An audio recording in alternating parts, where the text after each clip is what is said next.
So today we continue with our class Shabbos Home, and we start with Orchos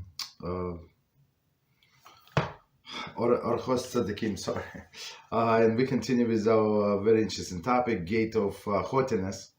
And last time we discussed very interesting idea, right, that Rabbi brought up, that Yetzer Hara can work the other way around, right, from the opposite direction, meaning not the direct attack to make us haughty and proud of our achievements and our knowledge and our talents, right? But actually opposite, right? And what is opposite? To make ourselves humble. Humble in what? So I'm not going to show anybody how great I am. I'm not going to show this my tzedakah. I'm not going to I'm going to try to hide all of the good traits that I have, and explore and show off only average, I'm like everybody else. So we said that that's a big danger.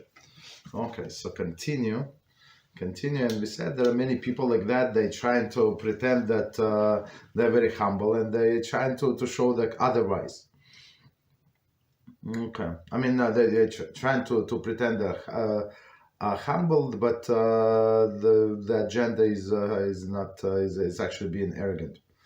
Okay, so we continue next paragraph, and it says, all that we have said on the subject of the evil inclination is but a drop in the ocean in comparison to the care that one must exercise in dealing with it. For in everything, in every act, in every trait, the evil inclination comes to destroy it and to ruin.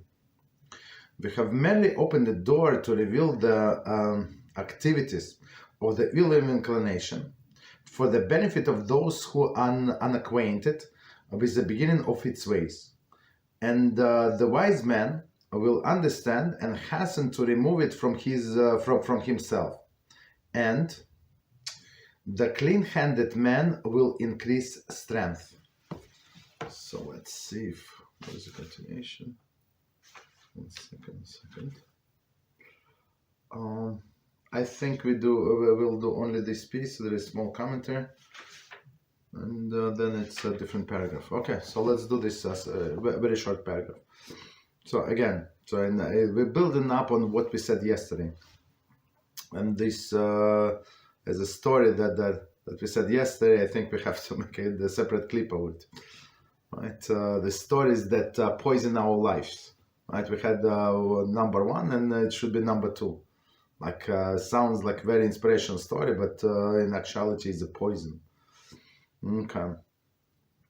So again, all that we have said on the subject of the evil inclination is by a drop in the ocean, in comparing to the care that one must exercise to dealing with it. Meaning that evil inclination said, yeah, make yourself humble, as we explained. Right? Make yourself humble and go and sit with other people and pretend like you are like them and you enjoy the same entertainment, same company, same everything as them. So and don't pray very very fast. Don't learn in public, stuff like that. So I mean to show that you're humble, which is opposite is true, right? Right. So because for in everything, in every act, in every trait, the evil inclination come to destroy and ruin us. So as we learn in Rambam, we must go always in the middle path. Don't do any extreme. Any extremes are by definition they're bad. We have merely opened the door to reveal the activities of evil inclination. Meaning it's not only direct attack, but from behind, make yourself feel like you're very religious. Okay, and those one second, activities of evil inclination for the benefit of those who are unacquainted with the beginning of its ways. And the wise man will understand and hasten to remove it from himself. And what does removing from himself mean? We explained, I think, last time. We said, meaning that if you have a pure heart, no, that's not last time, the time before.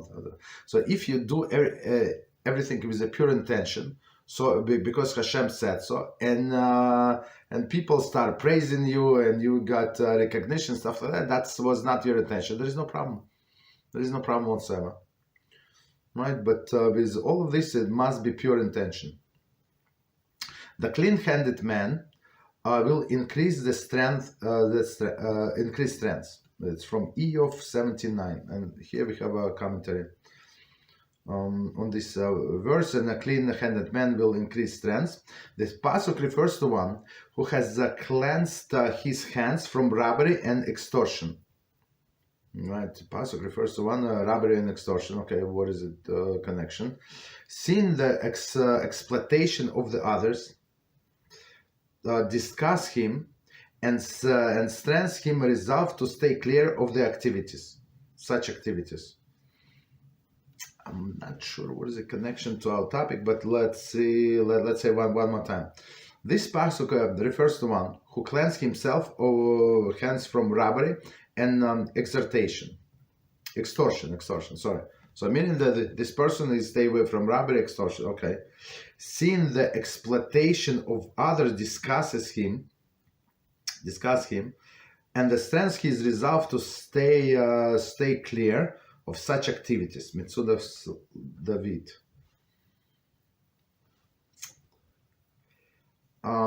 Maybe like the way I understand this connection is that person sees something is going on that is wrong. Like in that case, like Yetzer Hara comes from a different perspective, and a person see foresees the outcome, the negative outcome, so he stays away. So he stays away in that situation. So he stays away from these activities, robbery, extortion, right, in literal sense.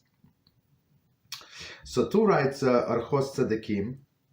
Must one stay clear of other impure activities presented to him by Yetzer Hara. Okay. So right. So these activities or other impure activities. Okay. Any activities of pride. Okay. Stop here.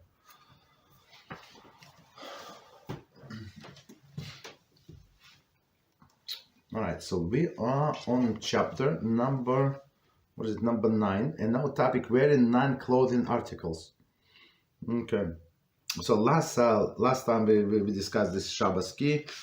Before that, watches, right? Ornamental watches, ordinary watches, right, etc. And now the part number 2, medical items. Okay. Any item, so we're talking about carrying on Shabbos when there is no Eruv. So that's our big topic. Very non-clothing articles, but that's our topic. Any item that is usually worn to promote healing or to prevent injury is considered subordinate to the body and may be worn outdoors on Shabbos.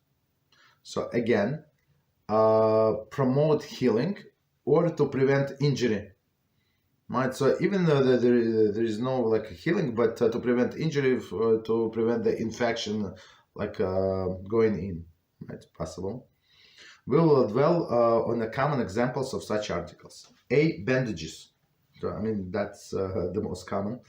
It is permitted to go outside on Shabbos while wearing bandage over a wound.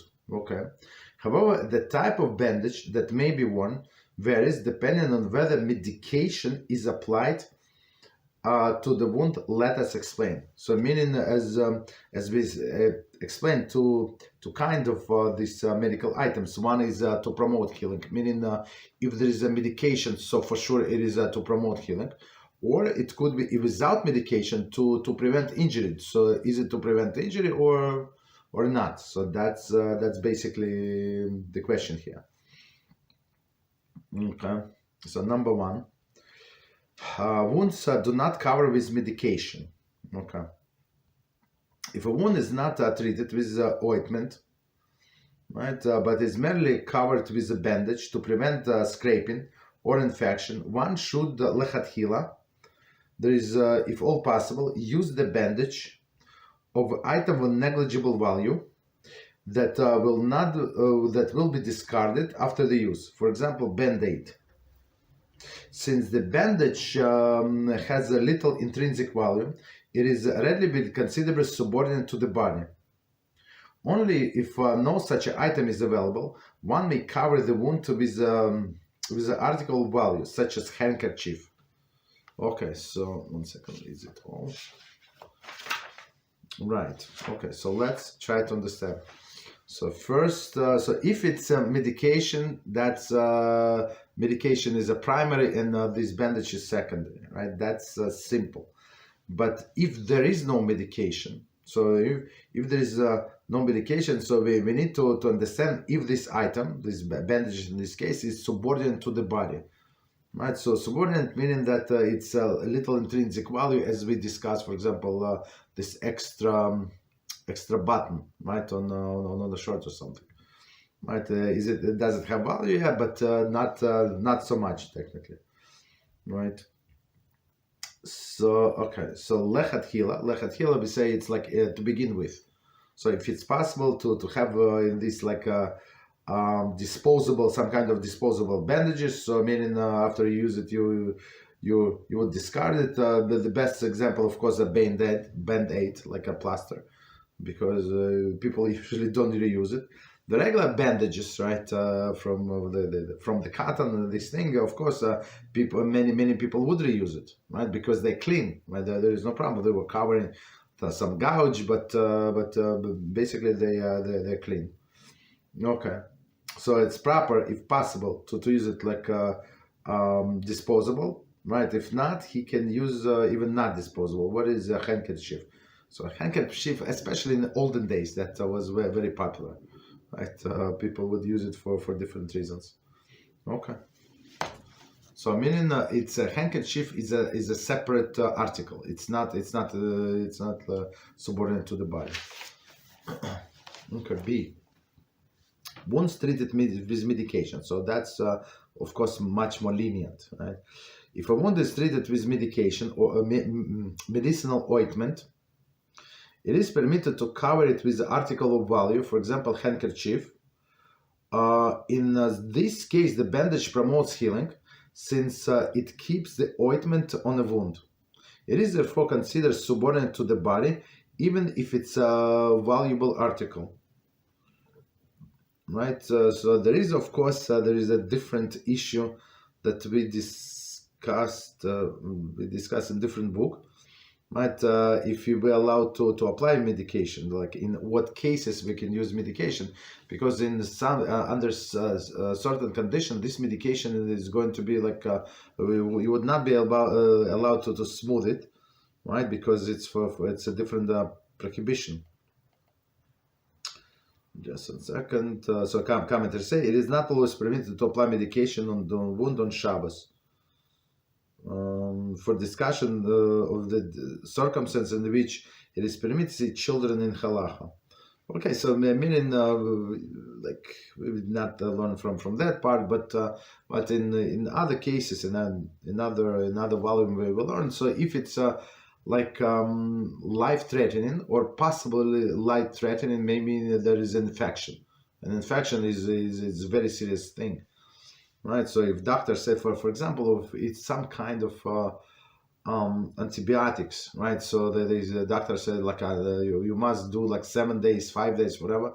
This antibiotics that means it's very serious. Okay, so even though you would not be allowed to smooth it, so but they just dab it and then press for like with the gouge with other bandages. There is no problem because it's indirect. Okay, so again, if it's wound is treated with medication, it's much more lenient. Meaning, so if it's allowed to do that, so you can use this bandages of like valuable, something valuable like handkerchief or other things. Okay, no problem.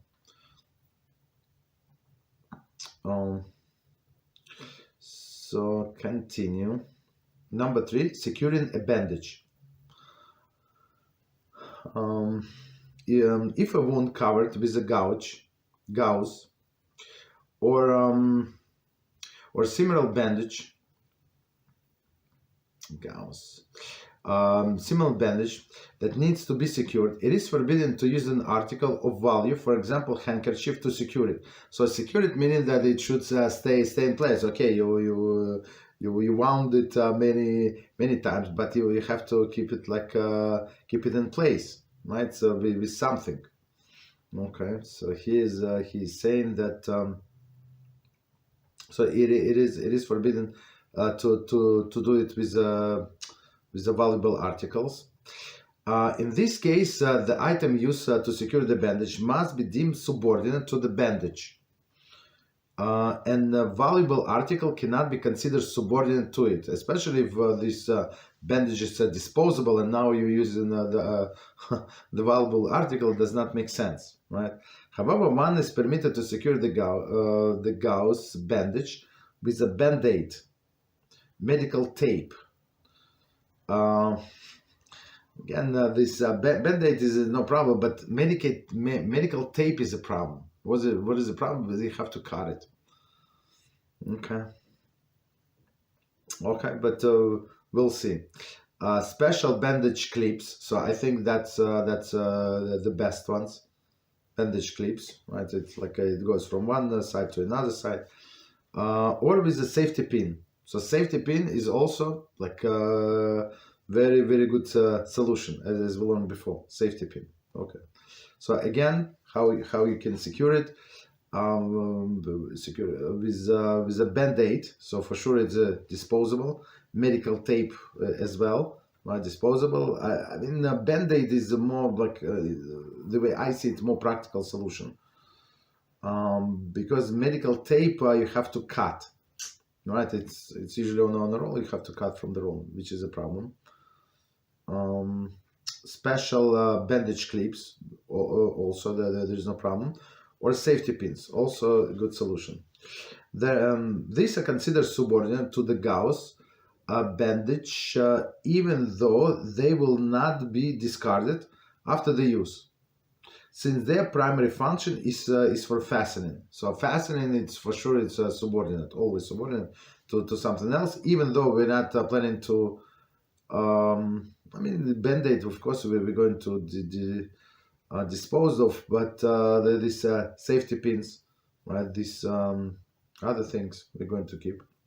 However, it is forbidden to cut a medical tape on Shabbos. Okay, exactly. Therefore, there is certain restriction concerning the attaching medical tape or a band-aid on Shabbos. Band-aid on Shabbos. So what is a possible problem? We learned before. If you don't since it's like it's melacha of sewing, right? Meaning attaching to separate things. Right, so it's melacha of sewing. So you cannot throw out all of the bandages after you're done. So you have to undo it and then undo this band-aid. So before discarding it. So it's very, very important. And the problem with the medical tape, as we said, to cut it. But if a person prepare beforehand, for example, of course he knows. He knows that he would need over Shabbos, I don't know, 5 pieces of band-aid, so he can pre-cut and stick it to something, right? So it is possible to use it. Number 4, ace bandages. It is permitted to wear the ace bandage outdoors to relieve pain, to promote healing, or to prevent injury. So the ace bandage is, the way I understand, like a big one, big bandage, just sticks to the body, right? So I mean, it's not going to fall off by itself, and it's to prevent pain, right? Like people put it on the lower back, and I just walk behind a person, elderly person. He has a back problem. It's such a pain just to watch this person walking up the stairs. such a pain. It's unbelievable. So one step, right? Another step. Right, so this, so to remove this pain even temporarily, so they would say like hot or cold, or like these bandages. Okay. So number 5, are slings. It is permissible to wear a sling outdoors to support painful arm. So sling to hold the arm up, right? So.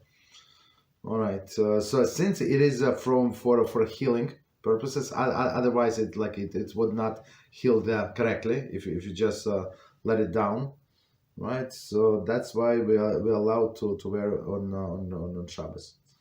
Okay. So number 6, cast as splints. Right. It is permitted to go outdoors while wearing a plastic cast, a splint, or any similar bandage, or today they have like a soft cast, right? It is so, but it is still from to promote healing. You cannot put regular shoes, okay, right? Or plastic plaster cast. I said plastic plaster, the old style ones, okay.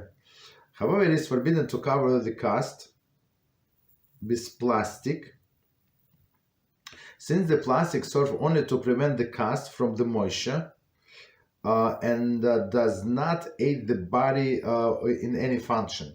So that's another issue, right? So a person knows it's going to rain, and he wants to put the plastic back to cover the cast. That would be the problem. I mean,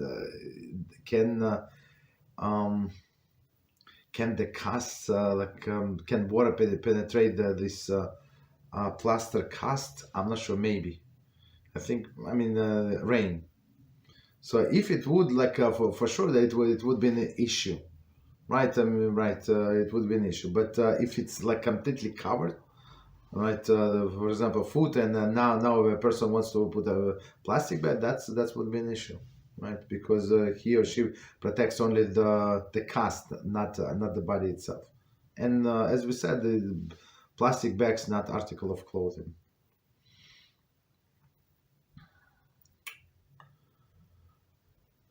Okay, so we finished with this example. So the next one, dental braces. So we still on medical equipment. It is permitted to go outside while wearing braces or a dental retainer. There's a bite plate on Shabbos. Bite plate. However, the retainer, there is worn only few hours a day, should not be worn outside, but rather during the time one was indoors. Okay, so I mean this braces is like understandable. You're not going to take off braces to go out. You need a special professional to take them off, right? Bite plate. I'm not sure why somebody would want to go on Shabbos outside. Looks a little ridiculous. So if you want to use it, you use it at home. There is no problem. Okay. And plus, a person might get to take it out. He wants to speak with somebody, in the middle of the street, would take out. Okay. Next one, C, hearing aid. So that's also a problem. So today things are much easier. They have these accumulators, very very good batteries that can rechargeable batteries that can stand I don't know many hours. I don't know how many, a lot of hours, maybe 36 hours, maybe 48 hours, a lot, very long time, right? But in olden days it was regular batteries. They would run out, so a person, unfortunately, some people were taken turn off and turn on from time to time, which is a problem, as I understand. Okay. So they would try to save the battery, for example, for the night. Okay, hearing aids. Many poskim permit going outdoors with the hearing aid, right? However, there is a various consideration regarding different types of hearing aids. One should consult Halachic authority on each individual case. Right, so I'm not sure what is the different kinds, but sometimes when it's not adjusted properly and somebody comes, for example, to the shul, and I'm not sure what triggers it, but you hear such a noise, such a high pitched noise. Wow, it's crazy. So if I can hear so many feet away from that person, I don't know what's going on in the person's head. Like it's very loud, very loud. I hope they do not adjust. I'm trying not to look what's going on. But so next one is very interesting. Eyeglasses and contact lenses. So it's not, as we see, it's not so simple. So we cannot take it for granted, right? So that of course eyeglasses is a medical necessity, but not all eyeglasses. Okay. So right. So again, eyeglasses, contact lenses. Number one, ordinary eyeglasses. According to the most authorities, a nearsighted person who normally wears glasses all the time may wear them in public domain on Shabbos. Okay, which is good, right? So nearsighted person wears the glasses most of the day, right? So he or she can wear the glasses on Shabbos. Okay. So we're talking about outside, right? When there is no air. Even if he can see somewhat without wearing them. Since the glasses serve a person's body by making him see better, and he wears them most of the time, are considered one of his garments. So again, we have to take into consideration these two things, meaning that a person wears all the time and or most of the time. So and we see we'll apply this formula somewhere else, right? So and that's why it's and he needs it, right? He needs it, and right, and that's why it's considered as one of his garments. Garments is in double quotes. I mean, it does not have, it says in double quotes here, but we understand it's not a garment, but something that would be allowed to wear on Shabbos. If person cannot see without glasses, they are further considered a medical item that may be worn outdoors. So if it's only if person is nearsighted, meaning otherwise can see, of course, preferably to see with glasses, but technically without glasses this person can survive basically, right? I mean, it's very inconvenient, very frustrating at times, but technically person can survive. So then for him it is a garment, since he wears most of the day. But if a person cannot see without glasses, so then it's a medical item. So you see different gradation, right? And maybe worn outdoors, of course. However, if person can see fairly well without glasses and wear them only occasionally, it is questionable whether he is permitted to wear them outdoors on Shabbos. So, for example, somebody's would wear glasses only while driving, or only driving at night. So that's questionable if he's allowed to wear the glasses on Shabbos. They cannot readily be considered garment, right? Because it's not worn all the time. And they cannot really consider a medical item because he can survive, right, without it. Since a person can see without them, one should consult Halachic authorities concerning such an item, such an issue. I'm not sure why would this person needs these glasses that he only or he or she wears only from time to time. I'm not sure. The way I understand, so some people they see pretty well, they don't need glasses, but the government wants they demand him or her to wear glasses while driving. So that's very very important. They actually put in a driver license that that person should wear glasses, right? Or you have to prove that you wear like a contact lenses or something. But you cannot drive without glasses or contact lens, or prove that you have a surgery or something, right? Right. But okay. So here's another case. Is reading glasses. So right. So the people who have reading glasses, like they usually see pretty well, right? But only for reading, like something very close to the face. They cannot see. It is forbidden to wear the reading glasses outdoors, since they are always worn, not always worn, and cannot be considered one of the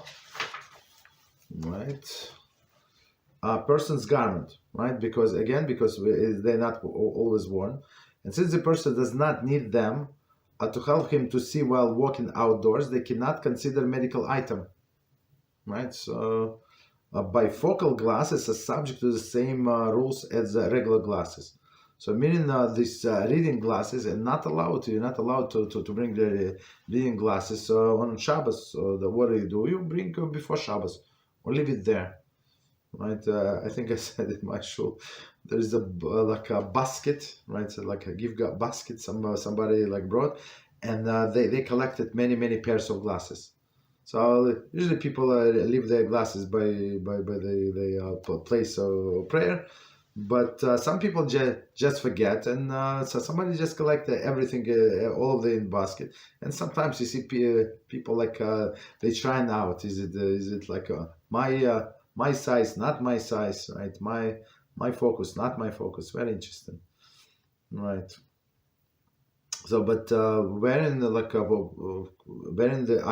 these reading glasses is not allowed on Shabbos. Again, it's not a medical necessity because per person can see where he walks, and it's not garment because it's not worn most of the day. Okay, so next one is also very interesting and also unexpected, right? What is it? Sunglasses. One should not go outdoors with ordinary sunglasses on Shabbos, since he might remove them upon reaching the shady area and then carry them for a distance of 4 cubits, right? So when we did, like in the beginning of these chapters, we said that you're not allowed to transfer from one domain to another, and plus you're not allowed to carry for 4 amos, right? In a public domain or carmelis.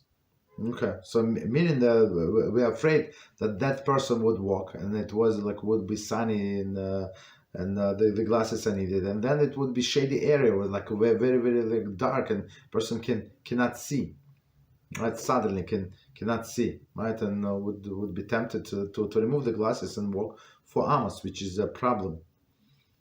Okay, carry distance 4 cubits.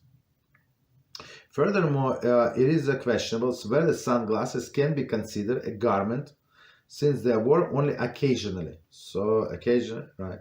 One who needs glasses to protect his eyes for sunlight should consult Halachic authority.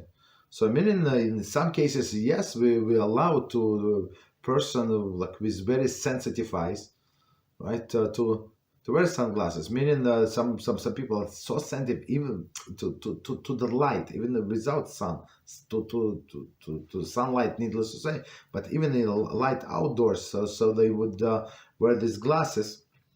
Right, so most likely they never would take them off. So in this case, yeah, we would allow. But other people who just wear them for fashion and to look cool or something. So for this reason, it's absolutely not allowed. Not allowed to go in with sunglasses on outdoors on Shabbos. So continue about sunglasses. Glasses that have tinted lenses and thus serve also as sunglasses may be worn on Shabbos, subject to the rules set forth above concerning ordinary glasses. It is also permitted to wear glasses with a photogray lenses. There is lenses that turn dark when exposed to sunlight, subject to the preceding rules. Okay, so before we continue, so let's see. So if it's like regular glasses, but it says it's an option where when you order glasses, so there is they can give it to you like tinted a little. So it's not like a pure like crystal white, like crystal clear. It's actually with somewhat darker. Okay, right, somewhat darker. Okay, or photogray. So photogray is the technology when you go outside, when you go like when you expose to light, so it's automatically becomes darker. So I mean it's self-adjusting. So the lighter the outside, the darker the glasses are. Okay, lenses, not glasses, lenses. Okay, no problem. So these things are no problem. So it's not like you're painting something, you just use it in a normal manner. Okay. Okay. So and those are not considered with sunglasses. It's a regular glasses that becoming darker when they're exposed to sunlight, to light. So next one is a problematic, right? Unfortunately, right. Which is the topic is broken glasses, right? If the temple becomes disconnected from one's eyeglasses, it is forbidden to wear the glasses outdoors on Shabbos, so without a temple. So some people think, yeah, well, what is the problem? Like just put it on your nose and that's it. It's you know what? It's not working out. So I had a few times glasses like broken up on me, right? And I was trying to use it with the one temple. It's not working out. You turn your head to the left, to the right. That's it. It's off completely, right? So that's why I always say not allowed to wear such glasses on Shabbos outdoors. The reason is that we are concerned the glasses might fall off. And the person will carry them 4 cubits in the public domain, like for example they fell into the dirt or something, like into the mud. Now a person does not there's nothing to clean the glasses with, or the glass itself. Let's say like have spots of mud, like you're not going to put it on your face. So guess what? You're going to be forced to carry it, right? Which is a problem. Furthermore, people might ridicule him, and he will then be inclined to take them off and carry them, right? And the same be said with the shoes, one shoe or something, right? So that's why we're not allowing person to go with broken glasses. However, the temple is replaced by a string, it is permitted to wear glasses outdoors. Temple replaced with a string in olden days. So I mean, some people would do, right? Like string going all the way around the head. It's very, very unfortunate, but that's what it is. So we're afraid if there is a screw, so of course we're afraid that person is going to fix it. So we have to be very careful with these glasses. So, make sure, like always, you have maybe another spare pair. So I have, for example, I always have a spare from my previous prescription. Yeah, maybe it's not as good, maybe it's worn out, this and that, but at least in case of the need, because if you order the new ones, it can take you like few weeks until you get it. So right, so you always need like something spare. Okay. Continue. So number 5, contact lenses.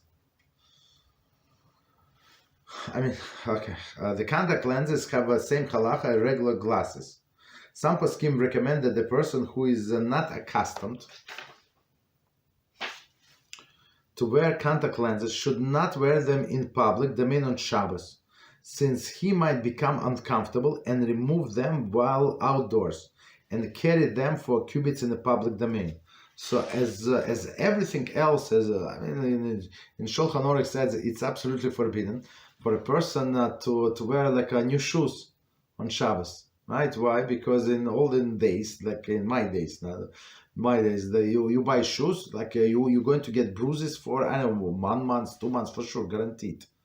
That's because the leather or not leather was such a low quality. So it was a disaster. So but during the weekday you can remove it, you can do some other things, but not on Shabbos while you walk in to shul or from shul, right? Same with this contact lenses, right? So if you did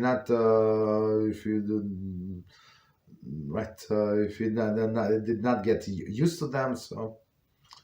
Right, so don't start wearing them on Shabbos or like even a few days on Shabbos, because sometimes this irritation starts after a week or two, right? So try to first do it on the weekdays and then see if you're absolutely normal, right? If you can handle them on Shabbos, no problem. Right. But we've always said try to if somebody asks me whether to wear this. Was it lenses or not? So I always recommend people to wear glasses. It's much more safer for the eyes, and I unfortunately I know many examples when people get infection in their eyes for no reason whatsoever, because they want to have style with this lenses, and it's dangerous to stick something into your eye. Okay, and plus, I think even money-wise, it costs much more than glasses, right? Okay, okay. And plus, even somebody is about to style, so buy yourself different styles, and that's it, right? Different colors. Okay, so continue. Next one, E, walking with a cane or crutches. It's also it's not so simple, right? So some people, in the olden days, especially like a gangster or something, like it was in style to walk with a cane. We have a few guys like that in the neighborhood, from old timers, like these Italians with a cane, unbelievable, right? Walking with a cane or crutches. A lame, it's a lame elderly person who cannot walk without the aid of a cane is permitted to go outdoors with this on Shabbos. This is permitted even though the person carries the cane, for since he cannot walk without the cane, it is permitted, it is regarded as additional limb. However, a person who walks around inside the house without the aid of the cane and uses it only when goes outside, it cannot be considered a limb, since he is capable of walking without it. Thus, it is forbidden to go outdoors with it. So before we continue, let's try to understand. So this cane, yes, and a person needs extra support with this cane, but the problem is if he's okay in his house, walking without cane, so meaning and he would take the cane only outdoors because he wants to feel more secure. So that would be absolutely forbidden. So only if somebody is lame or something injured or something, so he would not be able to walk without cane outdoors. So right, completely indoors. So I knew this person, used to pray together. He was very fragile, unfortunately. Have to visit him one day. I saw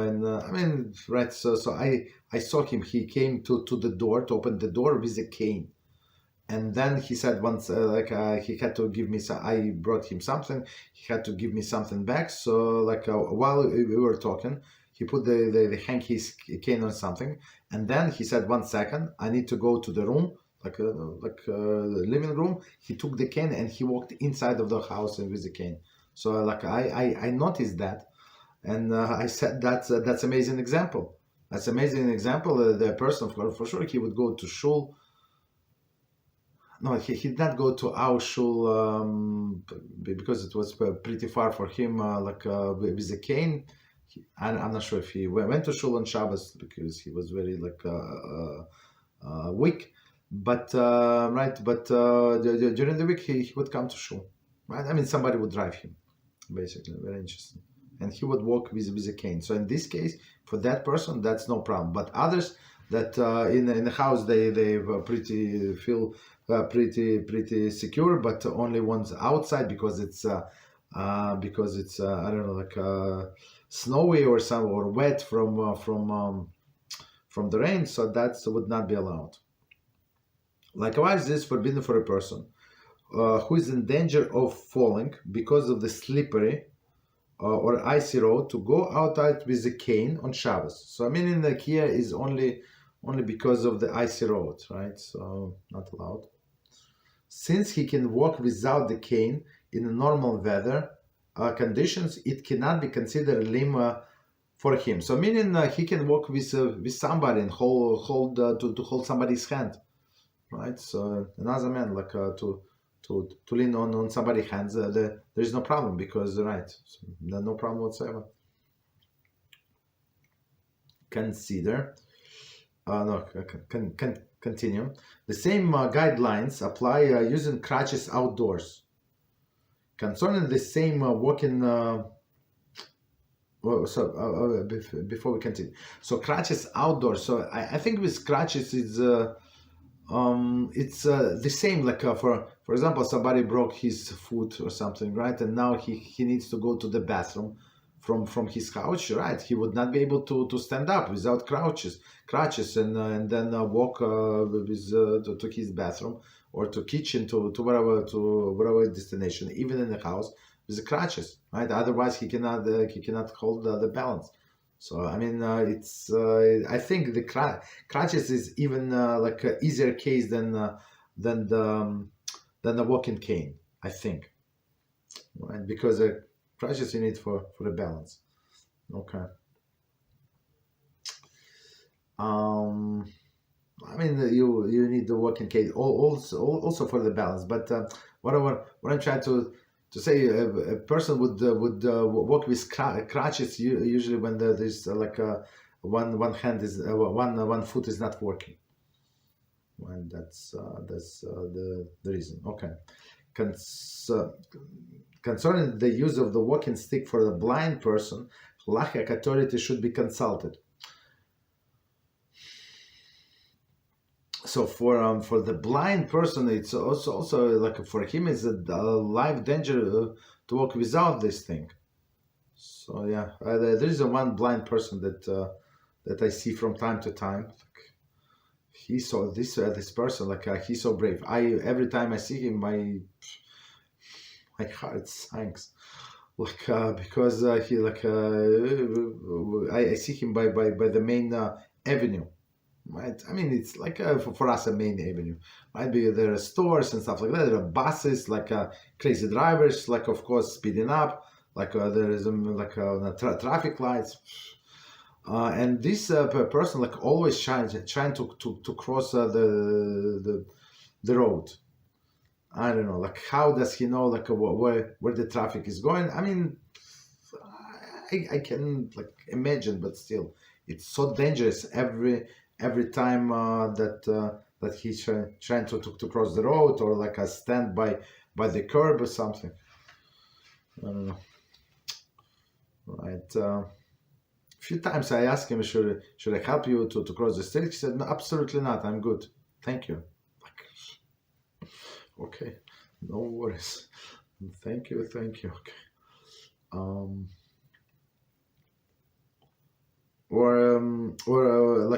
Another time I told him, sorry, there is a bus stop in front of you, a post, so he said, I know. Again, so two times were enough for me to get the message. So he's he's trying to be independent and he does not like other people to involved. Okay, so let me quickly check time. A second.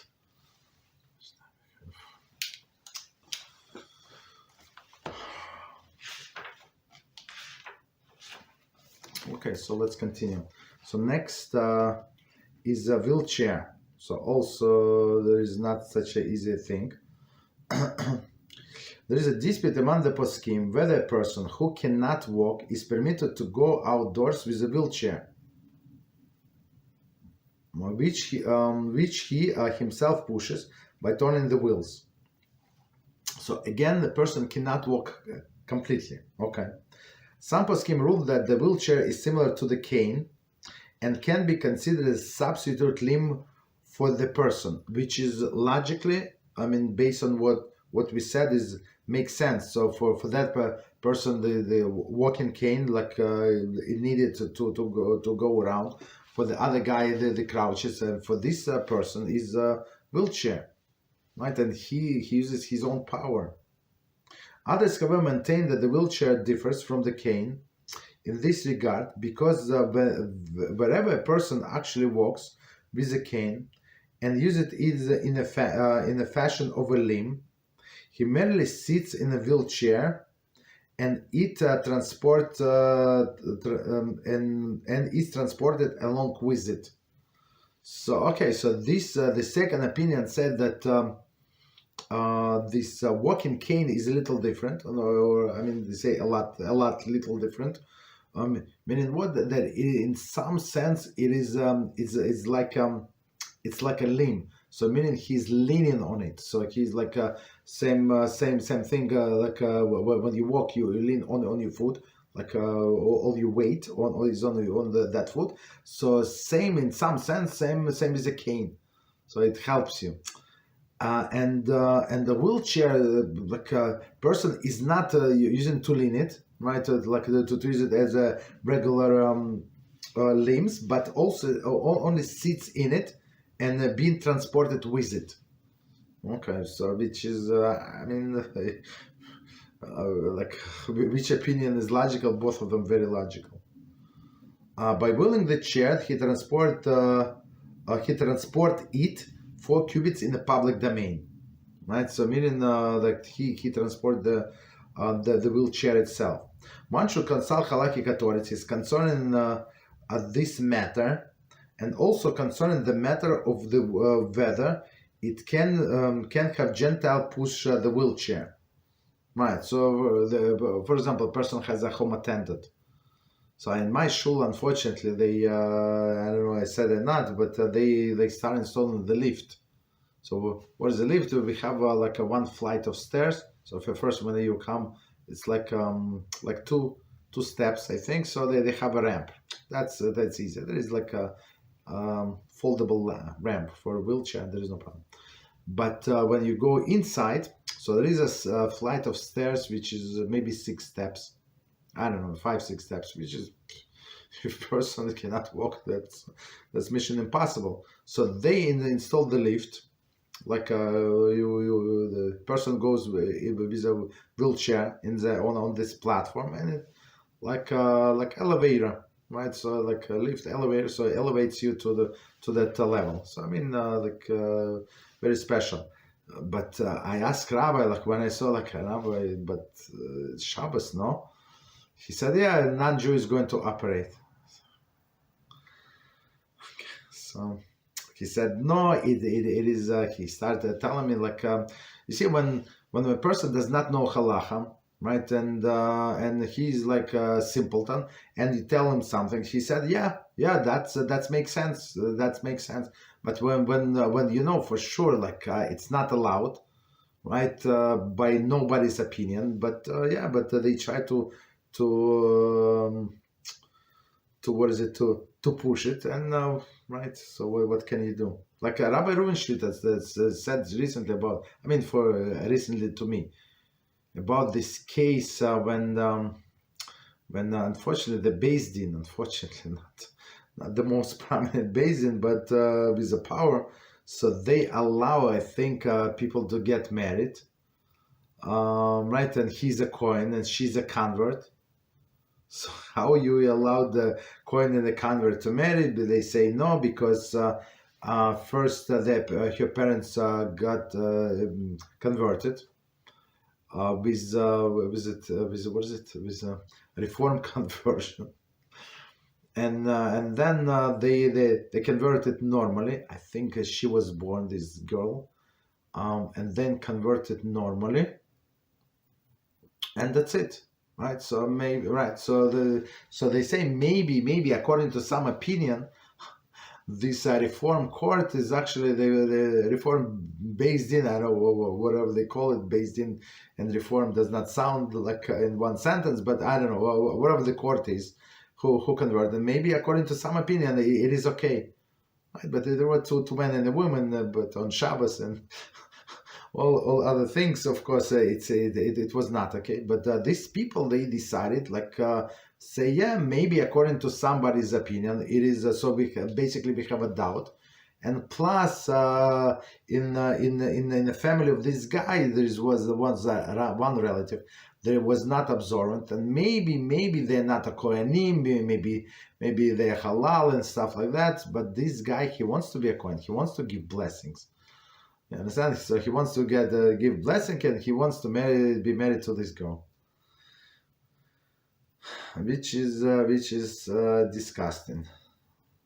I mean, maybe she's a good girl, but disgusting. Because of these rabbis. You understand? So, and many people, as Rabbi will explain later, like many people started screaming foul, like how can you do like twist the Torah law in everybody's face, like, okay. So same is here, but this guy, good, I think good for him, but he actually died. This this person, because of whom they built this whole the whole operation. I'm not sure how many thousands of dollars that it cost them. 10,000, I don't know. Like these things cost a lot of money. And plus, you need the city inspection. But he died, Baruch Hashem. Good for him, because a lot of Hilchas Shabbos he promoted. He's coming to show. Okay. So next one, reflectors. Number of poskim permit wearing reflectors outdoors at night to ensure that one is seen by passing cars. So as actually it was a law, and all of Rabbanim to sign up. I think in the Muncie area some time ago, because it was dangerous. Like few people got hit by a car. So I live in the city. There is, like, as I said, there is always street lights. There is no problem. You walk for 3 hours, 4 hours, you always get a street light, and everything is lit. But you go like to the suburbs, to Lakewood, to Muncie, to other areas. It's not such easy thing. It's not.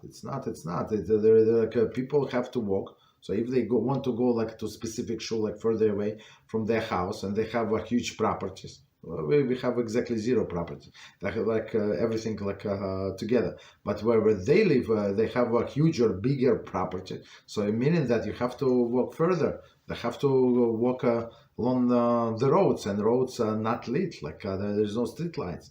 So many people got hit. I'm not sure how many people died, but people got hit, right? Because of course it's more convenient to walk, not on the ground, but actually on a pavement.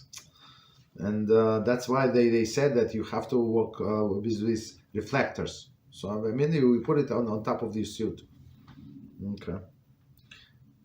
So that's because for safety. So yeah, so they are actually allowed. Continue. Carrying medication. So that's also a very, very important question. A permitted question concerning carrying Shabbos is whether a person suffers from a sickness such as angina and asthma is permitted to carry his medication through the public domain on Shabbos.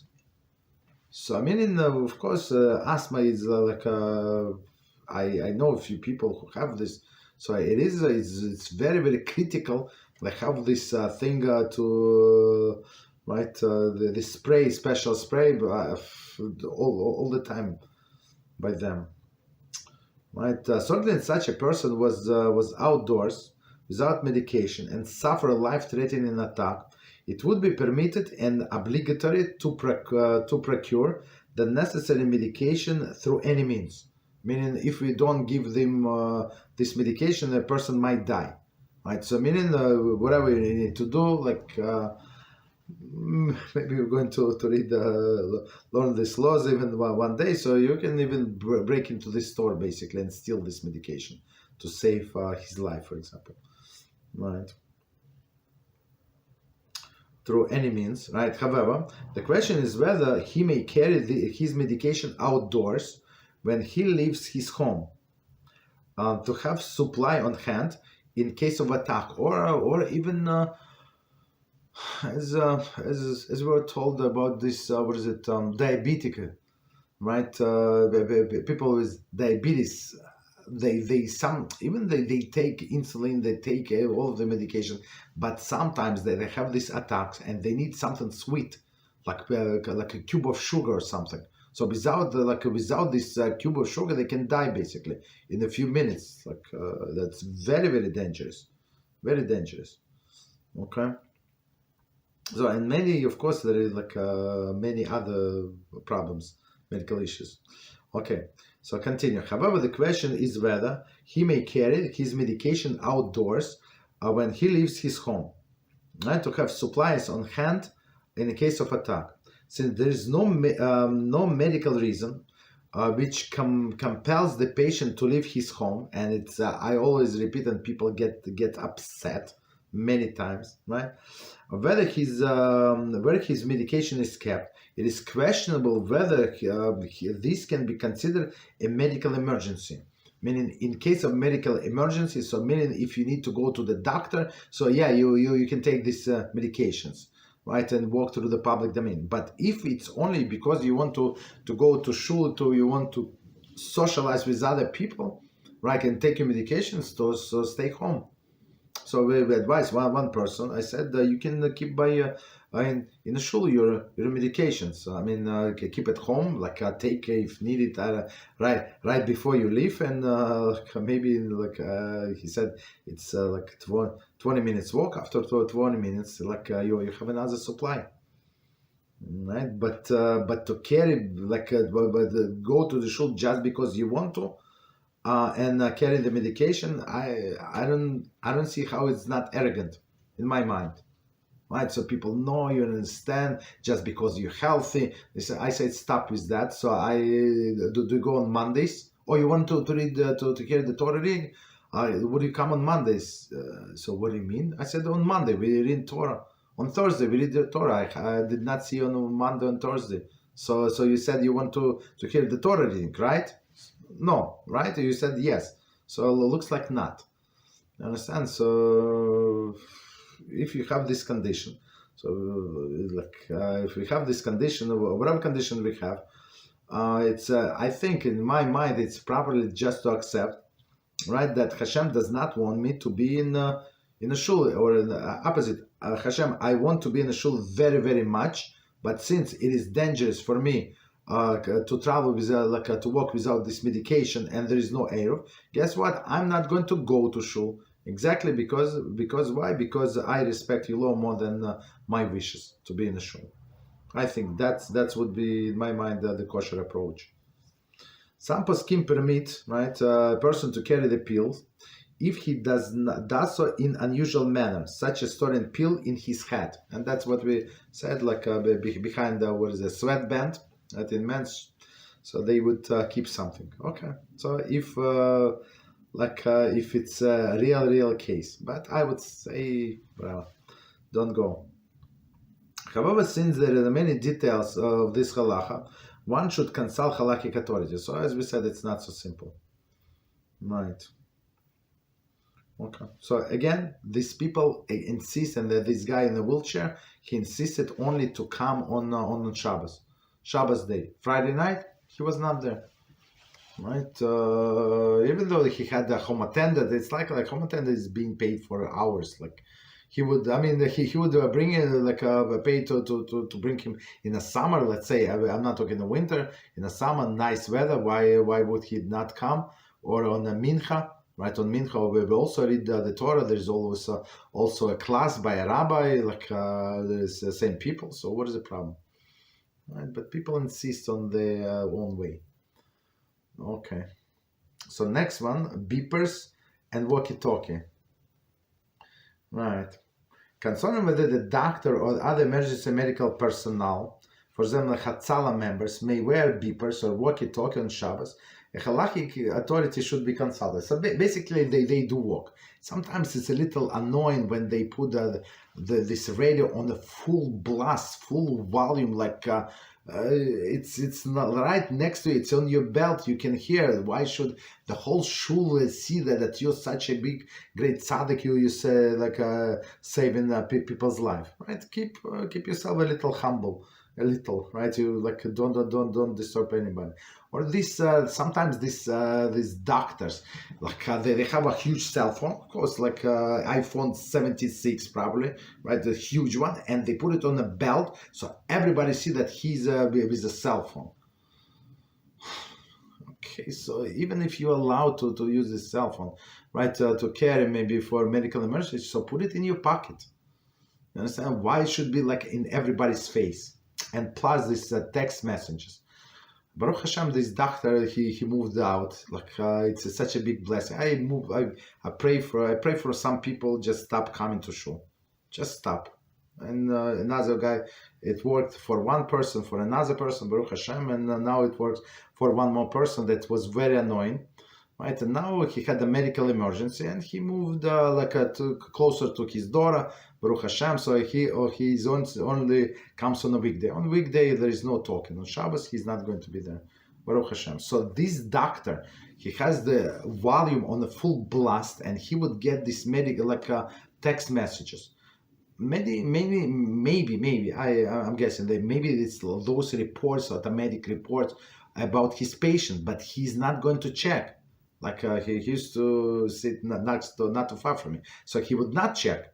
Like, why do you need this sounds like the whole show jumping from the sounds of your text message if you're not going to read it anyway? So if you need to read this text message, let's say it's a life and death situation. Let's say just go out to the lobby, to the bathroom, to the outside, to the storage room, to the coat room, to the something room, right, and check, and that's it. Why it should be in everybody's face, right? So Baruch Hashem, but yeah, he moved out, Baruch Hashem. So number 3, so I have another doctor sitting behind me. Does he carry a cell phone? Maybe. Very nicely, never, like, even if it's cell phone, it's a tiny cell phone, like you can see the messages, and he never ever open it on Shabbos, and like if a volume you can do on what is it, and vibrate, you can hear. Okay, so like there is a doctor and there is a doctor. Okay, so number 3, articles that are worn permanently. Any item that is always worn on the body, considered a body accessory, and may be worn outdoors on Shabbos. Right, so let's see examples. The Paskim cite the following example, meaning permanently. What is it? In olden times, girls' ears would be pierced at the young age. Okay, so today is also, but they would not be given earrings because until they got older. So they would pierce their ears because maybe it was not as painful, I guess. That's my guess, right? But they did not have many times. Today they would do like cheap rings, earrings, like even cheaper, but it's gold. Even gold, like they're so tiny, they don't cost much, or gold plated or something. But in olden days they would put slivers of wood. Right, wood, to prevent the hole from closing. Okay, the slivers were not ornamental, right? It's like, of course, nor they would they need would be like medical necessities. Nevertheless, since the girls never removed the slivers,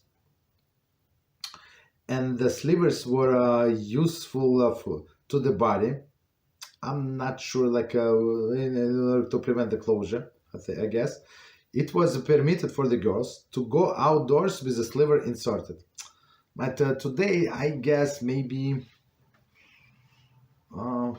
to walk, right? What would be today the example? I don't know. I mean, if something was implanted like a pacemaker or something, I mean, it's obvious. I mean, what are you, how are you going to remove it or something, right? Or sometimes people have to go like with the medical equipment, right? Like they have some wear on top, some kind of like monitor for the heartbeats and stuff like that. So you have to wear like for 48 hours. So they always ask. Not always, like two people ask me over the years, and I told them like if it's any 48 hours, unless it is like a critical medical emergency, so do on Sunday. What is the difference? So just tell them that you're going to start wearing on Sunday, or do before Shabbos. It's only 48 hours, so do before Shabbos. What's the problem, right? So you can always disconnect, remove, and return to the office after after hours. Okay, no problem. So we stop here. Let's do 5 minutes break, and we continue with the other topics. And today is a story night. 5 minutes. So we continue with Hilchas Yichud today, and we're in chapter 3, section C and subsection E. And our topic is when the two men, of course, upstanding men, and one woman, right? So, which is called Harbei Anashim. So now, last time we started the topic at night, right? So now we have to give definition at night. So we said that during the waking hour, like early evening, there is no problem, but not at night. And we explained why not at night, because one of the boys or men can fall asleep, even though they're good people, but good people want to sleep as well, right? So the next subtopic is the definition of night with regard to Harbei Nashim. So meaning two or more men. The Halachic term night, double quotes, in the context of Harbei Nashim, does not refer literally to nightfall, but rather to the state of sleep. State of sleep. There is a conductingness to fall into the slumberness state. Slumberous state. Okay. So meaning what? So again, 1 second. The Halachic term night is in the context Harbei Nashim does not refer to the literal nightfall, but rather to the state of sleep, meaning when a person usually goes to bed, right? So when he or she is going to fall asleep. Thus, the exemption of Harbei Nashim, as with any shomer, is restricted at night only if it is likely that one of the men fall asleep for the night, or to sleep comfortably for a length of time. So meaning if they are working or something, well, they are workers, right? And they are night shift, so we don't expect them to fall asleep. So it would be like the way I understand it would be exception. But otherwise, right? It's they say what is the probability if somebody would fall asleep? Okay. Therefore, in a condition where it is very unlikely that one of the men will fall into a slumber, for example, they are conversing while sitting on ordinary chairs at the table, ordinary chairs. Even if it is possible that one might momentarily doze off, the yichud is permitted even very late at night, and perhaps even overnight one is intent to stay awake. For example, taking caffeine or pep pills. Okay. So I'm not sure why people would want to stay awake. I mean, I don't know. Maybe there is some like. I mean, okay, we're going into examples. Some like very good reasons, because otherwise, if we're talking about man has to pray in the morning, right? When exactly you're going to pray, right? If you're going to stay up the whole night, so that's the issue. So, but he said, for example, they sit in around a table and they have no No plans to go to bed. I'm not sure. For me, it's very strange why people. Okay. And unless they're working, that's a different story. But let's see. Examples. Two Torah observant men may visit a woman, for example, lonely or elderly woman, in her locked, well-lit home or apartment, even late at night, if men have their own lodging accommodations and have no intention of sleeping there overnight. Okay, so that's a very good example. So meaning that they just want to visit here for some time and then they going back to their place. So they have place to stay. Okay, so for sure it is temporary. Good example. Next example. A woman is permitted to remain at work late at night in the office with two reputable Torah observant male co-workers, for example, to meet a deadline, as long as the regularly used all of the regularly used lights are on, because there is no expectation anyone fall asleep there. Okay, so it's very, very interesting. So right, so that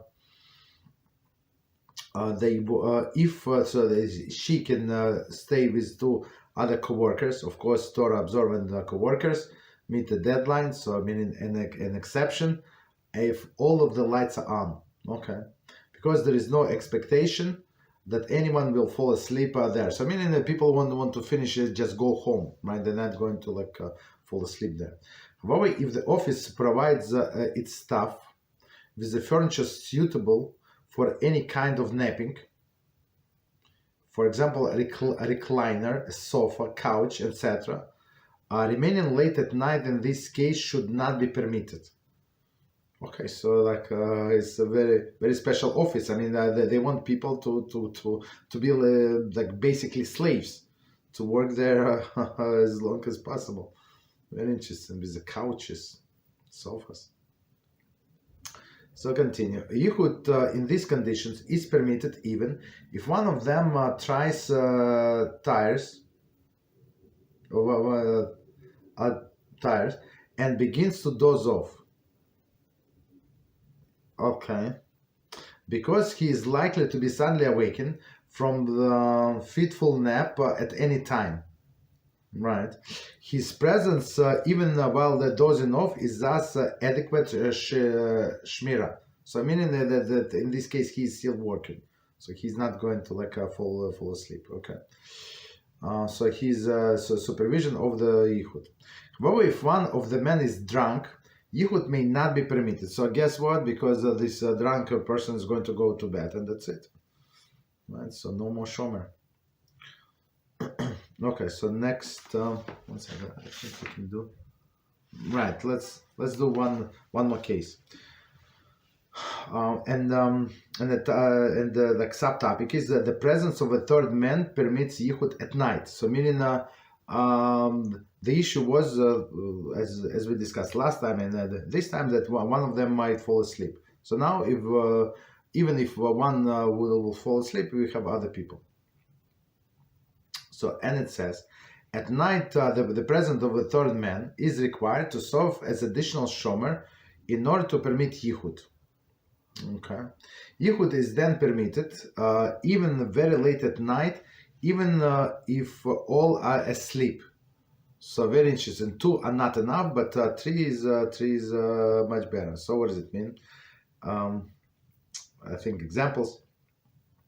The two yeshiva boys may not room or sleep overnight in a house or apartment of a woman whose husband is out of town and there is no children over 5-6 years old at home. However, this problem could be solved if a third yeshiva boy joined them overnight. So if 3 boys, there is no problem. Of course, they all of the upstanding character, right? And it could be children less than 5-6 years old. Okay, so continue. A female babysitter is permitted to babysit the three or more boys over 9 years old, even late at night, and even after all fell asleep. Right?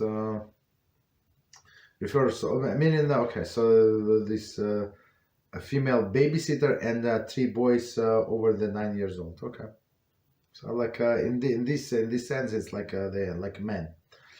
So it refers also to section CA3 early in this chapter regarding different groupings of siblings, right? The same with the 9 years old boy and etc. For example, 2 younger brothers or sister between 6 and 8 years old, okay, whose presence permits the babysitting under the related principle by a shomer. Okay, so continue. The presence of a third man, right? So we said the third man meaning during the night, permits Yichud at night because the chances that 2 of the 3 will fall asleep at the same time, there is leaving the third man alone in Yichud with a woman are remote. So meaning they did not have a plan to go to bed, right? That's the thing. Or okay. Or I mean, in the case of babysitter, we said all the 3 boys is asleep. Or in the case of this what was it, Yeshiva Bochurim. Okay, even if both would indeed fall asleep, the awareness that at least one of them might suddenly awaken when sensing unseemly activity, remove any sense of privacy and conductedness to arise from that settings. I guess they need to stay all of these boys in the same room. The way I understand. Okay, so we stop here. So let's do a story. So today we continue with our book Varavna, where we tell very interesting Halachic stories, and we're in a new chapter, like Parsha, it's not chapter, Bihukasai. Second. And now topic is if a boy, if a girl, if both. Okay. So, and based on Vaikrat 27:26, and it says the firstborn animal, the firstborn animal that is born first is for Hashem. Right, so we have to give it to Kohen. No man sanctified as a different korban. So let's see. So I mean, if like a simple understanding of this verse, if you have a firstborn, so you cannot say it should be like for my sin offering, that offering. Absolutely not. So it's not yours. It's already sanctified from the birth and belongs to a Kohen. But that's not the topic. Okay. The challenge. Once there was a couple who was childed for several years after their wedding. The husband then made the vow to give tzedakah that if he would have a son, he would donate $36,000. It's a long time ago. It's a lot of money. 26. So I mean, back then, I mean, when the book was written, maybe you can buy an apartment with that. I don't know. And if he would have a daughter, he would donate $18,000. Hashem heard his prayers and prayers, and blessed him with the twins, boy and a girl. So that's the question: how much he has to pay.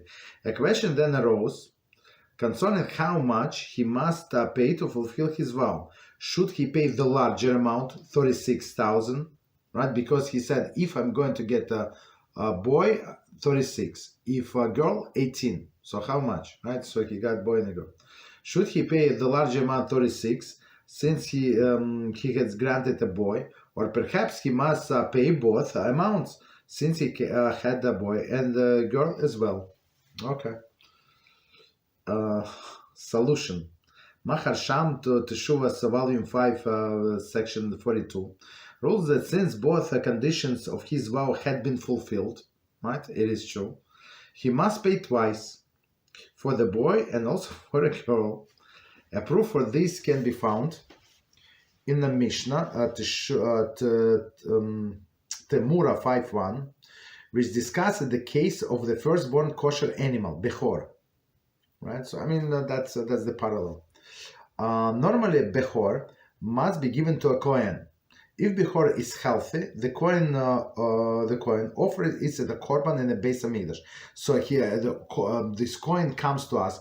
We give him this animal, right? This goat, let's say, and he's taking it to the Beis Hamikdash. That's his business. Okay. So I'm not obligated to bring him. So what I'm trying to say, I'm not obligated to bring this goat to the Beis Hamikdash for him. I give it to him, and he does whatever he needs to do. Right, and he eats a certain portion of it in Yerushalayim in a state of ritual purity. He meaning a Kohen.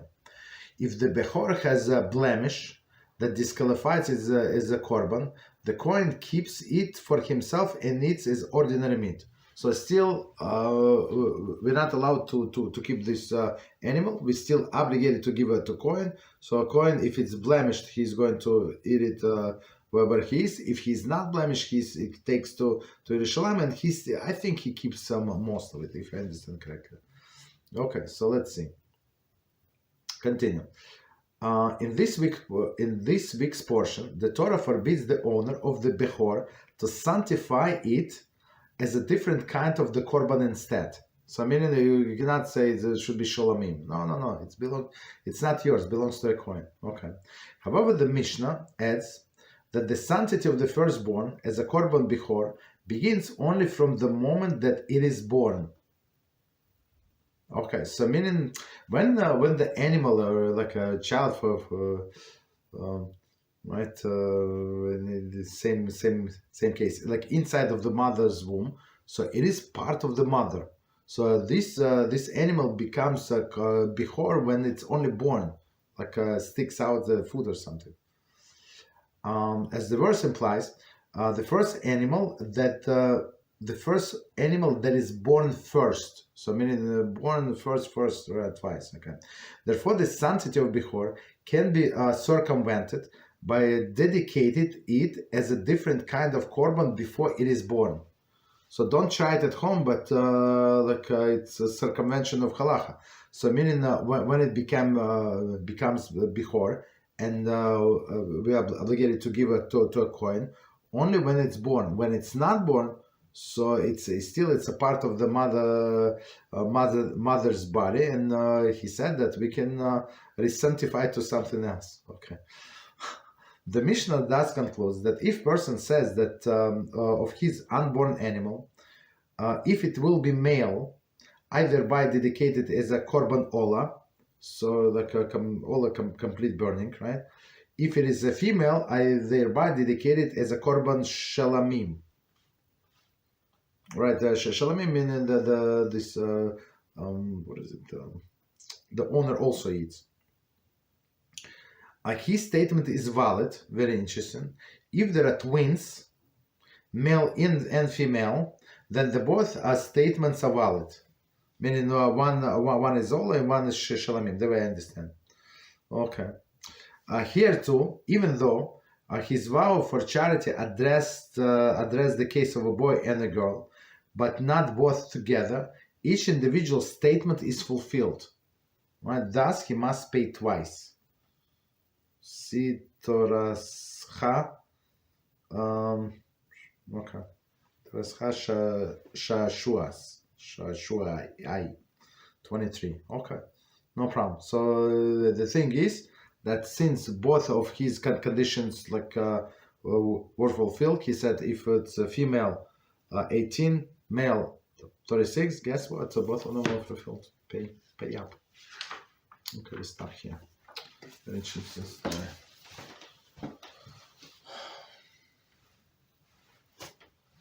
Okay, so let's see.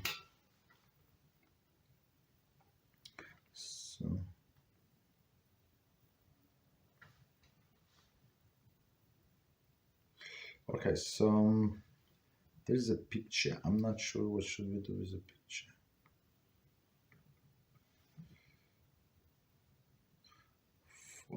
Four pair arm sleeve for men and women.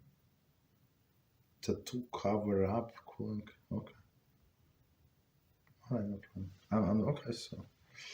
So the question is,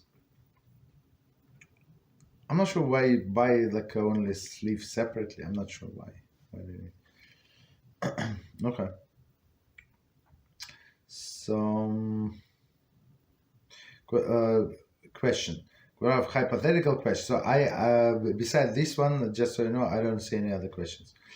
Hypothetical question about shalom bayis. Okay, if one is jealous about their spouse being too familiar with the opposite gender or co-worker, but the spouse does not take it seriously by stating they are not attracted to co-worker at all, what is the proper way to resolve the situation and restore the shalom bayis for both male and female?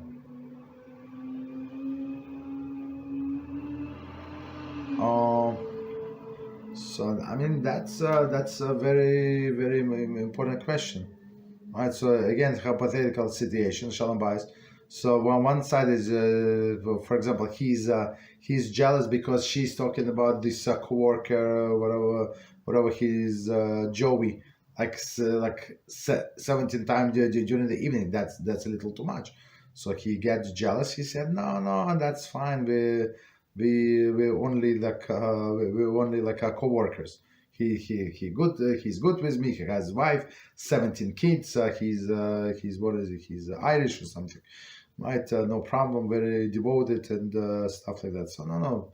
We have to speak. If she's not getting the message, maybe we need to have somebody. He has to tell her. No, it's very very important for me to stay away from this coworker. Right, so I mean, we have to take it seriously, right? Take it seriously. So if she would not get the point, so maybe have somebody else to talk to her, right? To get the point. Okay. So next question: does the law regarding walking with a cane apply to the walkers too? So right, so it's a very good question. So I mean, people who are not stable, they would be afraid to walk without walker, even in their house usually, right? Unless they have tiny room, like a tiny studio apartment, they walk even to the bathroom and they grab the furniture and the chairs and I mean, chairs out. Our furniture all over the walls and stuff like that, so that would be different, right? And unless they have a little bigger apartment when there is like open space and person is afraid and only walk with a walker, yes, then it would be like a cane, right? But if it's only like for stability for outside, like that would not be allowed. Not be allowed to walk on Shabbos with a walker. Right. So next question. Question about redemption, the firstborn. Number one, if the father, we started with animals, so we with animals, so we switched to humans. But actually, what was missed, not missed, but it was not the topic. From the story, we need to know who was born first, right? So if it was, it says in the story that there were twins. So the twins, a boy and a girl. So if a boy was first, so he has he must be redeemed from the coin, right? If the girl was first, so right, there is no redemption. Okay, so it's very very important. Okay. So again, if the father passed redemption of the firstborn, if the father passed before redeeming his firstborn, is the mother obligated to the mitzvah? It's a very good question. I think mother is not obligated. I don't think so. Since and plus, I give you this and other things, right? So mother is not obligated to do circumcision on a boy. Father is obligated every second. He's obligated to do circumcision. Mother is not. So who is taking over? The taking over is the Beis Din. So Beis Din is responsible for all of this, right? And we had the cases of when something went wrong in person's life, and somebody told them like maybe you need to get did you get redemption as a firstborn? So and like a person said not. Right, and adults. We're not talking about kids. Right, were born in not religious family, and that's it. So he can do. Now he's obligated to right to be redeemed from the coin. Right, it's very nice. It's very nice procedure. Usually accompanied by a meal. Right, and meaning that in some sense that it's the person is owning the coin money. You understand? It's not like the coin is not it's not to the specific coin, but to a coin like institution in general. Like it's five silver coins. I think they translate something roughly. I don't remember, like approximately maybe $250-300 approximately. This five or given five silver coins. Whatever is it, right? So, but it's the obligation after some time. So, obligation is on the person himself after bar mitzvah, basically. Number 2, what will happen spiritually if the firstborn is not redeemed? So that I did not see the question, but I partially answered it. I mean, I got from other people. Right, so I got involved when somebody said that the person was looking for the coin because some things, bad things, spiritually happening in their life. I mean, of course, I direct them to a proper coin, but the proper Yichud that knows his ancestry. Right, but the problem is like as we said yesterday, especially yesterday, many times the people have a different issue. They have an axe sticking from their head, and they say my fingers are getting cold. Something wrong. Maybe I need gloves or something. So the problem is much more bigger, but still it is spiritually, as we said, the theft from the coin is something is not complete. Like spiritually, a person who was not redeemed is not complete. Of course, sometimes people have doubts. Doubts meaning mother is not there, so maybe she has miscarriages, right? Maybe she has abortion or something, right? So we don't know. So it's only when it's a first boy and he was born naturally. So C-section is not, I think they don't get redeemed, I think. I don't remember 100%, but maybe not. Okay, so.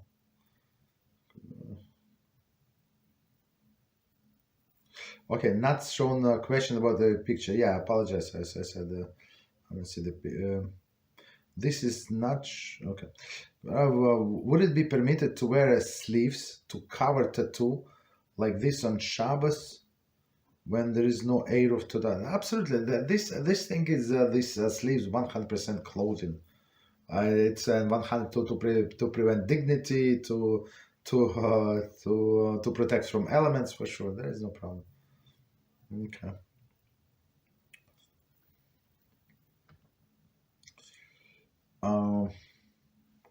So continue.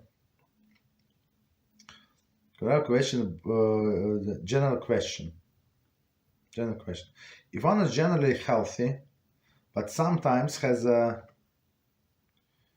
hypoglycemia attack, that are they allowed to eat before praying shacharis? Right. So that's very good question. So it's actually says in Shulchan Aruch, if somebody is weak, right, they allowed to eat whatever they need before Shabbos. And if a person is very weak, for example, elderly person, so he's actually allowed to eat even mizoines before, and even bread if needed. Like, of course, the smallest portion possible that is allowed, and it says even on Shabbos, so it's would be proper for him, right? So if he needs to eat before shacharis, like, you see, during the weekday it's much easier. So where I pray, like, we start 6 a.m., 6:20, 6:25, like very early. So people usually not so hungry, but on Shabbos when you start like 8:45 or something, like 9 a.m., so people get hungry. So Shulchan Aruch says for such a person, he cannot wait. So they say better for him to pray at home, shacharis, do kiddush, eat, and then go to shul. No problem. So then like if he comes early enough, so he can catch the repetition of the Shmona Esrei, pray Musaf with them, of course, reading the Torah. So it would be preferable to eat, do kiddush, and then go to shul. I'm sorry. Pray, do kiddush, eat, and go to shul. Sorry. So for a weak person, yes, it's allowed to. If somebody needs a coffee, for example, tea, there's no problem. So in Shulchan Aruch it says like tea or coffee without sugar and milk, the creamer, right? Why? Because it's extra. So if you say that you need coffee for caffeine, so what sugar has to do with anything, right? But some people, I mean, for example, I never drink like coffee without sugar. Like for me, it's not that drinkable, or even without creamer.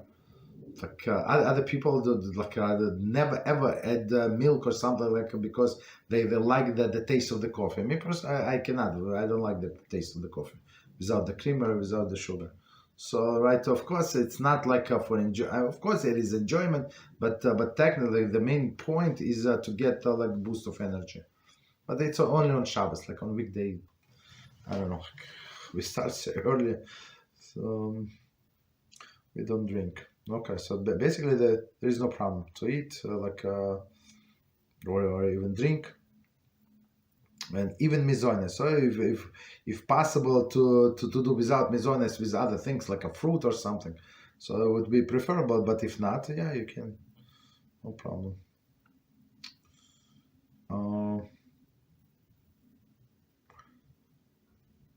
So I'm not sure what is the point passed before you did. Okay, so I think we answered these questions before. So next one, could Rav please teach us more about the mitzvah? Do people just go and find random coin for this? It is a specific coin assigned for the community. Okay. No. We don't.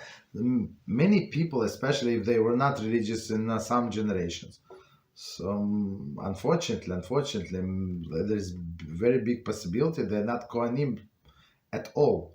Meaning that one of the ancestors married somebody forbidden, right? And their children become halal. Right, and for a girl, it's halala, right? Halala. So meaning the halala, it's like the kosher meat. For us, it's not a kosher person. Basically, that's what halal means. Meaning that this person, even though his father is a Kohen and he himself is a Kohen, right? I mean, the last name could be a Kohen or something, but he's not allowed to give the blessings. Right? He's not allowed to do many things. Why? Because he came from this forbidden union of the father, and for example, he married divorcee. A Kohen cannot marry a divorcee, or he married a convert, and they had a child from that. So is this guy still a Kohen? Can he give blessings? I think if she dies, if this woman dies, so they get divorced, and he is no longer sinning with her, so I think he can go back and continue giving the blessing of the community. But the boys, it's too late. He's halal. He cannot do things like this, and right. So he cannot bless other people. So his name is still Kohen, but he's not Kohen. Or for example, the girl, the halala. So she cannot marry a Kohen as well. So when it says the Kohen is not allowed to marry a woman, it's not really convert, right? As the people get offended to, right? It's also divorcee, also halala, right? He's not allowed. Or a woman who was promiscuous, who was with a non-Jew, so like even once in her life, or somebody who is she forbidden to be with, right? Some incest or something, right? So he's not allowed to marry all of this. Okay. So it was introduction. So now you have to go and find the kosher coin. So you ask people around her, ask a reputable rabbi who is like a good coin or something. So and he's going to tell you. So the coin that I send people to, he knows his 12 generations before. You understand? So he has even though they survived the Holocaust. I mean, his parents, not him, his parents. He was born in States, but they have complete records. So father was very, very diligent keeping the records of the Kihuna. Right. So and how many people like that? Not too many, but there's still, right. I mean, still, it's like when I asked him, he said, absolutely, and technically you're given money. But sometimes a person would not have these 5 silver coins. Yeah, go find 5 silver coins, right? So it's, many times the coin himself has the coins, and you can borrow from him. Of course, not borrow. You can buy it from him or ask him to give you as a gift. So here how it works. He gives you as a gift this coin with condition that you're going to give them back to him. So of course he can ask your money for it. So for example, I don't know what you said, $250 to $300, for example, and then he can keep the money, or he can give you back the money. It's his own business. You give him a gift, these 5 silver coins, and let's say you bought this 5 silver coins, and then you give it back to him. So, I mean, he can give it back to you as a gift, partially, the way you agree. Okay, so it's of course it's never about money, but if it's his money, Hashem gave it to him. He wants to keep it. Let him keep it. I don't. So I'd say it should be kosher coin, basically, not just somebody who said that he's a coin, right? Okay, we're losing people. So I'll continue. Next question. Corrupt general question. If one found a celebrity attractive before Teshuvah, and understands people, maybe I'm missing something. Sorry. If one found a celebrity attractive before Teshuvah and understand people in those industry are filthy, okay, and enemies of Hashem, and will never see any picture, movie, media again, but still find the look of the features attractive, how can one properly adjust their mentality? So it's very interesting. So it's very, very interesting. Found celebrity attractive before Teshuvah. Okay, what are celebrities? Understand that people in industry are filthy, right, and enemies of Hashem, and will never see the pictures, movie, and again. So how to get rid, if person is can continue to be the enemy of Hashem, so we have to imagine them and sound somebody disgusting, even though the looks looks are deceiving. So imagine them as somebody disgusting, because as we know, when a person dies and he or she goes to the heaven, and they're being put on themselves the garments, spiritual garments. So this spiritual garment, is a reflection of the soul, right, of the person. So that's how person looks spiritually. So this some like I don't know, like nice looking people, right? Handsome, beautiful people, right? So like in the physically, like spiritually, they're very, very ugly, and we should see them this way until they do the show, of course, but until then they're very disgusting people, because all of their sins they like reflect on their the spiritual garment. Okay, so that's how we imagine things. Okay, so next question about punishment for raping. I wonder, what is the punishment for a raper who is forbidden to marry the victim? For example, married woman, mamzer, etc.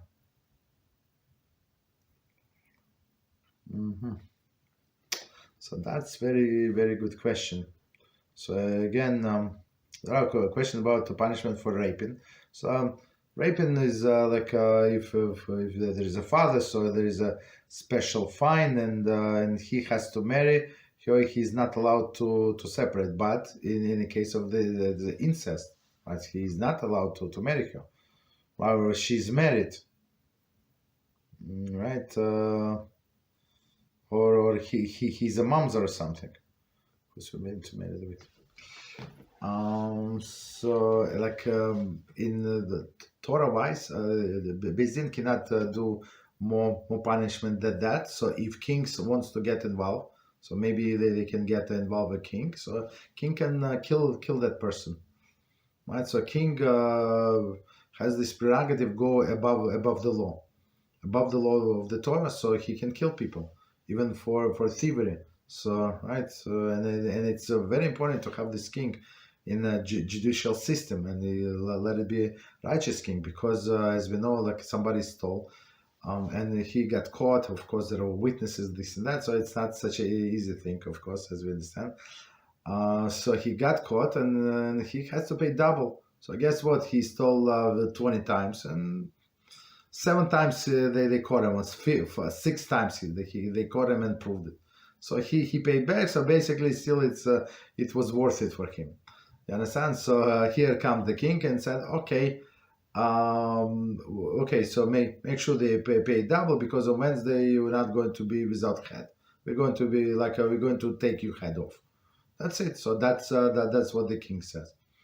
Understand? So in this case, right. So we have our king. Today, I mean, Bezdin is not. I mean, cannot decide the cases like that. So we usually send people to the local government, okay, because we don't have power. Okay, so today Bezdin usually handle the cases of what is it, like some financial cases. Right, but if there is a Jew against another Jew, so we need clear permission from a Bezdin to go to the authorities, right? If between the two Jews, of course, if it's like the life risk, like of course you can call police. If he's raping somebody or about to rape, of course you can do that. Okay, so I think that's all of the questions so far. So I've been thinking maybe we should add another topic, Beezrat Hashem. So maybe in the next week, let me think about it. I have a lot of ideas, Baruch Hashem, but what we should learn, maybe we'll add another like 30 minutes or so, like different topic. Beezrat Hashem. All right. So thank you very much. So until tomorrow then, please join us. We're going to continue with the kosher kitchen. Beezrat Hashem. Thank you very much.